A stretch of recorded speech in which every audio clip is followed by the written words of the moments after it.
দুইটা ছেলে কোরআন তেলাওয়াত করত তারাবির সালাতের মধ্যে, তারাবির সালাত আদায় করত।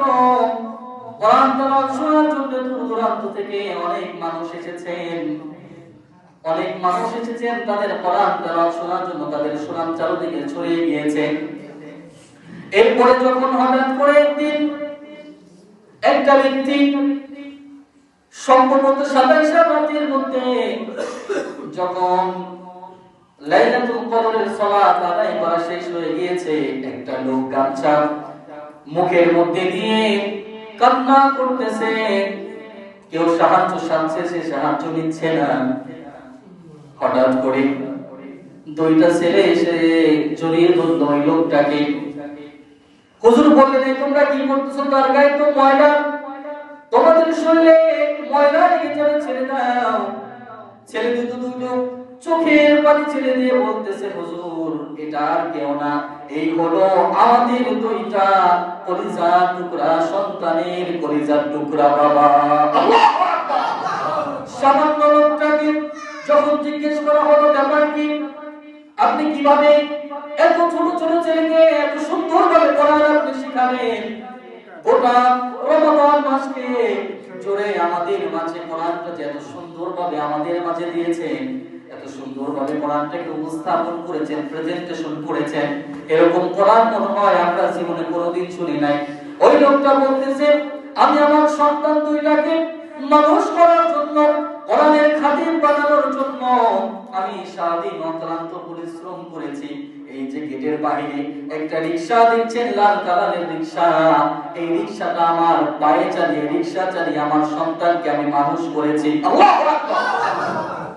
এই যে দেখেন, যে লোকটাকে মানুষ রিকশা চালক বলতো, সেই লোকটাকে মানুষ আমার দিকে এনেছে, তাকে উচ্চ মর্যাদা দিয়েছে, কোরআনের ছায়াতলে এনেছে। চিন্তা করুন না, তার দুইটা সন্তানকে তিনি কোরআনের হাফেজ বানানোর কারণে ওই সন্তান দুইটার মর্যাদা তো বেড়ে গিয়েছে, সাথে সাথে ওই বাবার মর্যাদা বেড়েছে কিনা? জোরে বলতে হবে, বেড়েছে কিনা? এরকম বাবা হতে চান কে কে? দুইটা হাত তুলে দেখান, কে কে হতে চান?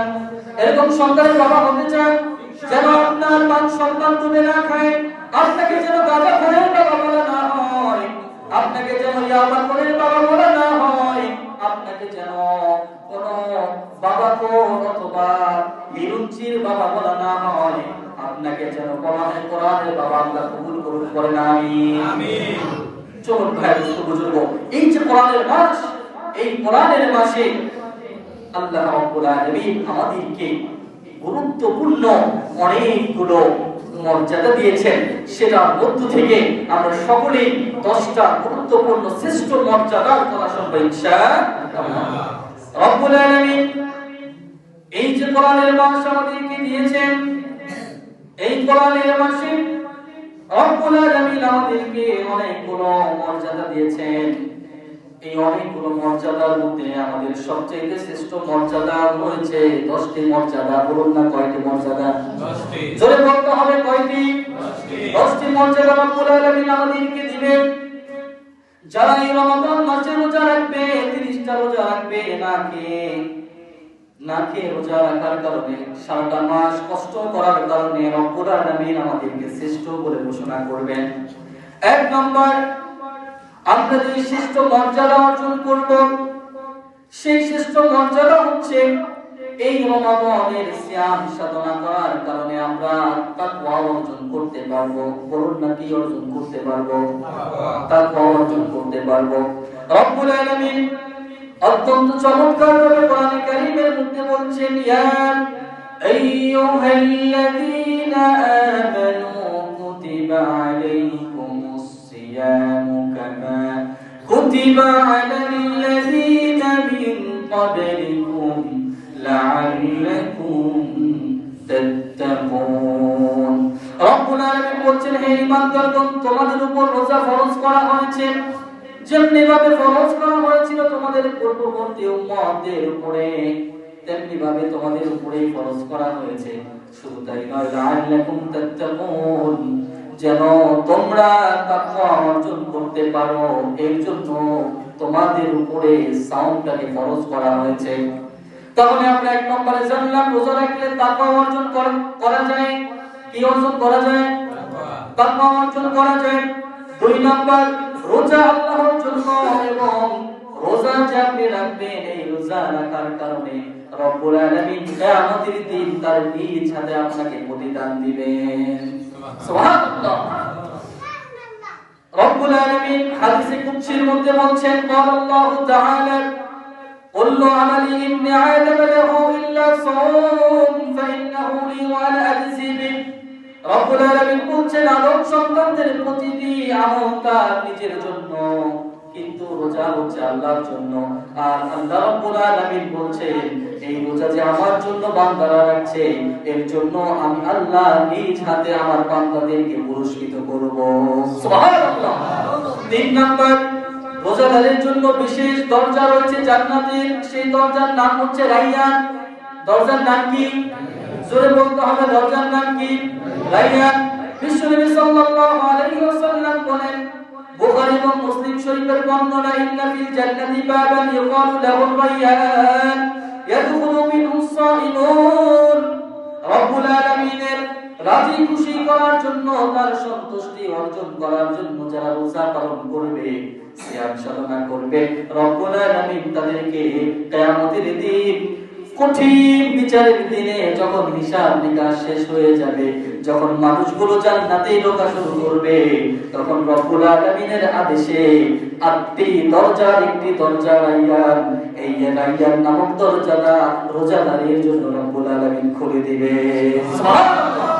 4 নাম্বার, যখন মানুষগুলো কিয়ামতের দিন হিসাব নিকাশের পরে যখন জাহান্নামে হয়ে যাবে, যখন রব্বুল আলামিন আদেশ করবেন তোমরা জাহান্নামে চলে যাও, তখন মানুষগুলো যখন জাহান্নামে চলে যাবে, তখন এই রোজাগুলো জাহান্নামে যেন ব্যক্তি যেতে না পারে এর জন্য ঢাল স্বরূপ জাহান্নাম এবং ওই ব্যক্তির মাঝে দাঁড়িয়ে যাবে। সুবহানাল্লাহ। আসিয়ানু জান্নাত, রোজা হচ্ছে জাহান্নামের জন্য ঢাল স্বরূপ। আপনাকে জাহান্নামী করে দিলে জাহান্নামে চলে যাওয়া ধরবেন, অমনি আপনাকে বাধা দিবেন, আল্লাহ দুনিয়ায় বসে আপনাকে সন্তুষ্টির জন্য, আপনার সন্তুষ্টি অর্জনের জন্য রোজা রেখেছে, সিয়াম সাধনা করেছে, আপনি এই ব্যক্তিকে জাহান্নামে দিতে পারবেন না, সুতরাং আপনি এই ব্যক্তিকে রাইয়ান নামক দরজা দিয়ে জান্নাতের মধ্যে ঢুকিয়ে দেন। সুবহানাল্লাহ। 5 নম্বর, রোজাদারের শ্রেষ্ঠ মর্যাদা, 5 নম্বর মর্যাদা হচ্ছে রোজাদার ব্যক্তি যেই দোয়া করবে রব্বুল আলামিন সেই দোয়া কবুল করবেন। সুবহানাল্লাহ পড়েন। রাওয়াহু তিরমিজির মধ্যে বর্ণনা এসেছে, সালাতুল আযকারি দাওয়াতুহুম ওয়া যাক্কারা মিনহুম সাইমুন হাত্তা ইফতির। রোজাদার ব্যক্তি মুখ দিয়ে যেই দোয়া করবে, অন্তর দিয়ে দোয়া করবে, কলব দিয়ে যে দোয়া করবে, সেই দোয়া রব্বুল আলামিন মুহূর্তের মধ্যে কবুল করে নেবেন। সুবহানাল্লাহ। দোয়া করতে রাজি আছেন তো? যত সমস্যা আছে রোজা রেখে দোয়া করবেন, রব্বুল আলামিন কবুল করে নেবেন। আপনার যত অসুবিধা আছে, ঋণগ্রস্ত আছেন, মুসিবতে লিপ্ত আছেন, রব্বুল আলামিনের কাছে রোজা অবস্থায় দোয়া করবেন, ইফতার সামনে নিয়ে দোয়া করবেন। মুহূর্তে দোয়া করতে দেরি, আপনার দোয়া কবুল করতে দেরি করবেন না, যিনি চিৎকার মেরে বলুন না তিনি কে? আল্লাহ। রোজাদারের শ্রেষ্ঠ মর্যাদা 6 নম্বর মর্যাদা হচ্ছে রোজাদারের মুখ থেকে একটু গন্ধ আসে না, সারাদিন কিছু খেতে পারে না, ব্রাশ করতে পারে না, এর জন্য মুখ থেকে যে একটি দুর্গন্ধ আসে, রব্বুল আলামিন এই দুর্গন্ধকেও আপনার আমার জন্য সুসংবাদ দিয়ে বলছেন, লাহুলুফু ফামিস সাইমি আতয়াবু ইনদাল্লাহি মিন রিহিল মিস্ক। এই রোজাদারের মুখ থেকে যে গন্ধটুকু আসে, সেই গন্ধটুকু রব্বুল আলামিনের কাছে মিশকে আম্বরের চাইতেও বেশি সুঘ্রাণ হিসেবে রব্বুল আলামিনের কাছে উপস্থাপন হয়। সুবহানাল্লাহ। 7 নম্বর, রোজা গুনাহের কাফারা। রোজা কি? গুনাহের কাফারা। আপনি যতগুলো গুনাহ করেছেন সেই গুনার কাফারা হচ্ছে রোজা। বিশ্বনবী সাল্লাল্লাহু আলাইহি ওয়াসাল্লাম বলেছেন, মুসলিম শরীফের বর্ণনা, মান সামা রমাদান ঈমানান ওয়া ইহতিসাবান গুফিরা লাহু মা তাকাদ্দামা মিন যামবিক আল্লাহু আকবার পড়েন। আপনি জীবনে যত গুনাহ করেছেন ঈমানের সাথে যদি আপনি রোজা রাখতে পারেন রব্বুল আলামিন আপনার গুফিরা লাহু মা তাকাদ্দামা মিন যামবি জিন্দেগীর সকল গুনাহগুলো মাফ করে দিবে। সুবহানাল্লাহ। ৮ নাম্বার শ্রেষ্ঠ মর্যাদা হচ্ছে রোজা কিয়ামতের দিন আপনার জন্য সুপারিশ করবে। সুবহানাল্লাহ পড়েন। রাওয়াহু আহমদ শরীফের বর্ণনা বিশ্বনবী সাল্লাল্লাহু আলাইহি ওয়াসাল্লাম বলেন আসিয়াম ওয়াল কুরআন يشفعان للعبد يوم القيامة কিয়ামতের দিন রোজা আপনার জন্য সুপারিশ করবে, আপনাকে সুপারিশ করে জান্নাতে রায়্যান নামক দরজা দিয়ে আপনাকে জান্নাতে প্রবেশ করিয়ে দিবে। সুবহানাল্লাহ। ৯ নাম্বার রোজাদারের জন্য 2টি খুশি আছে। কয়টি খুশি বলেন? 2টি খুশি। বুখারী ও মুসলিম শরীফের বর্ণনা লিস-সাইমি ফারহাতানি ফারহাতুন ইনদা ফিতরিন ওয়া ফারহাতু ইনদা লিকাই যাইয়ান। রোজাদার ব্যক্তির জন্য 2টি সুসংবাদ হচ্ছে এই রোজা যে আপনি রাখছেন এই রোজা রাখার পরে রব্বুল আলামিন ঈমানদার ব্যক্তিদের জন্য একটি খুশির দিন রেখেছেন। সেই খুশির দিন হচ্ছে ঈদুল ফিতরের দিন। কিসের দিন? ঈদুল ফিতরের দিন। আপনি একটু চিন্তা করে দেখবেন, আপনি মিলিয়ে দেখবেন যারা রোজা রাখে না, কি রাখে না? রোজা রাখে না। এই রমজান মাসের পরে যখন ঈদুল ফিতর আসে দেখবেন পক্ষান্তরে প্রকৃত পক্ষে তারা ভিতর থেকে খুশি হতে পারে না। ঠিক না বেশি?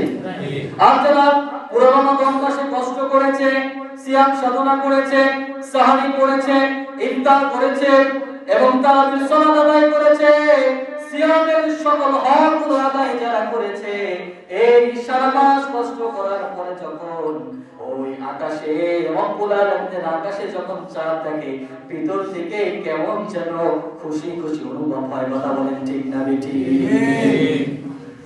এরপরে 10 নাম্বার রব্বুল আলামিন আপনাকে আমাকে যেই শ্রেষ্ঠ মর্যাদা দান করবেন, কুল্লু আমলি ইবনি আদম ইউদাফু লিল হাসানাতি بعشر أمثالها إلى 700 ضعف।